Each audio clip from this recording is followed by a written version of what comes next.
The whole secretive nature of Homan Square makes it one of the worst experiences I've ever had to deal with. And I can only imagine what's going through defendants' heads when they're arrested and taken there. Many times when you go to Homan Square, you're told the people aren't there, oh no, we don't have anyone. And the person who's charged with the crime is sitting back there thinking, what the hell, where's my family? I know they got a lawyer for me, where's my lawyer? They don't realize that we're outside banging on the door trying to get in, but they're not letting us in.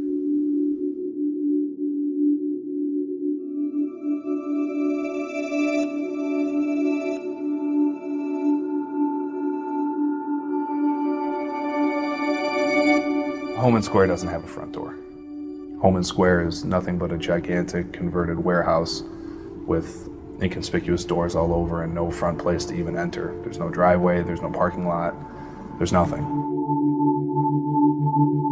Operating a massive red brick warehouse between two of the most crime-filled areas in the city of Chicago, equipped with floodlights, cameras, razor wire, this near paramilitary wing of the government that we've created, I would say that people live close to it, know what purpose it serves the most. The demographics that surround it speak for themselves. They kept me outside for about an hour. It was actually longer than an hour. Someone finally came down to get me, and then when I walked up there was two prosecutors talking to my client. And when I walked in, they literally looked at me and walked out the other way. When I saw him, I said, hey, that's my client. You know, he's got a lawyer. I've been out downstairs for an hour and a half waiting to get up. He doesn't want to speak to you guys. They said when they were walking out, he already made a statement.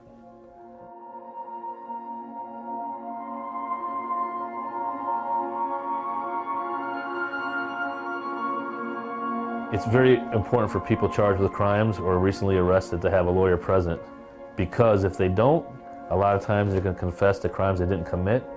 Police have told them, you can't get a lawyer, you're not entitled to a lawyer, and they believe it. I think that Homan Square is different than every other police installation in the city, and I think it's a bit disingenuous to somehow say that there is business as usual going on there, because the business going on there is like nothing else in the city. You know, I think other lawyers are afraid to talk about Homan Square. I think they're afraid that the police might retaliate against them. If anything, they should be trying to put a stop to this so we don't go through this anymore. If this could happen to someone, it can happen to anyone.